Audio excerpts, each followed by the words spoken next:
People generally think that Google or many other online resources are the most efficient and best way to find information. That's not always the case when it comes to real estate, particularly local real estate. In this video, we're going to take a look and see what type of information may not be readily accessible or may be misleading if judged by general information found online.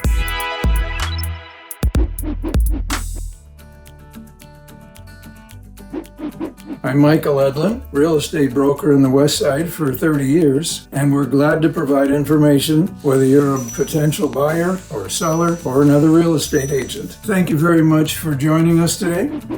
One of the greatest difficulties for people to try to assess online are nuances of neighborhoods that may be slightly different from ones that are just contiguous. For example, one block may be a narrower street, or more likely, what if it's a neighborhood that has narrower lots? If there's narrower lots, there's higher density of people, there are more cars on the street, less parking available on the street. That would be something not found online.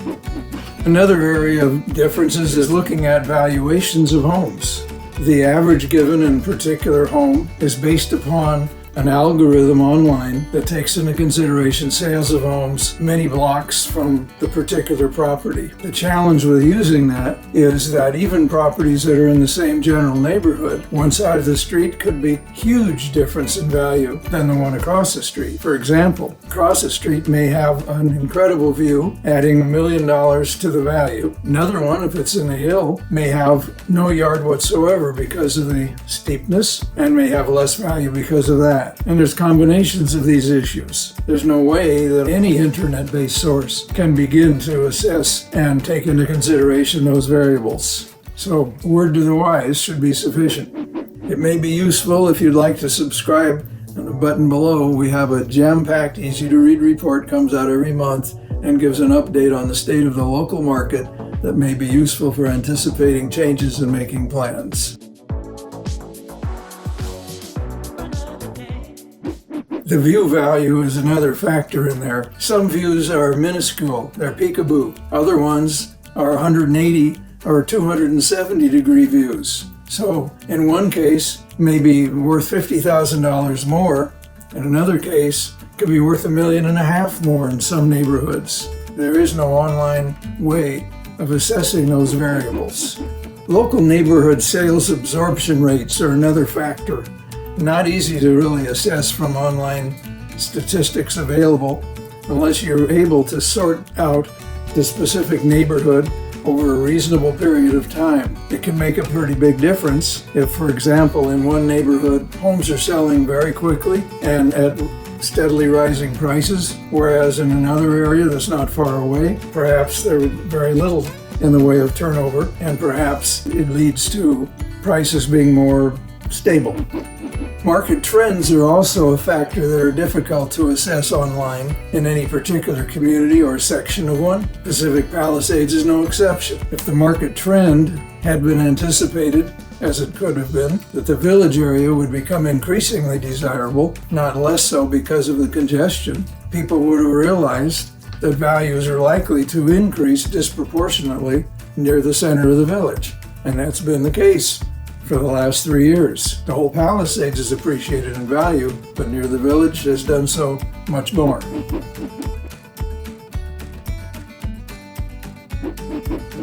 How can one get answers to those type of questions?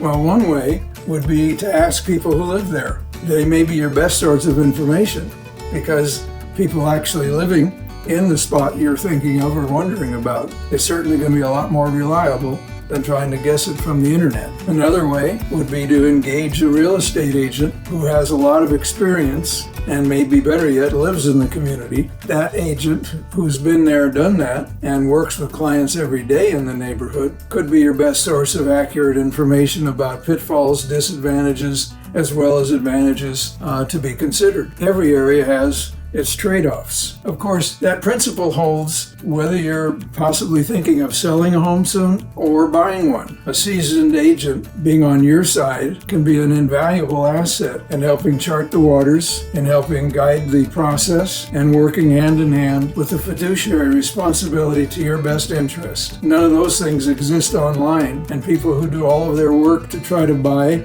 or sell online without an agent, they could be making a mistake that might be very costly. Thank you very much for joining us today.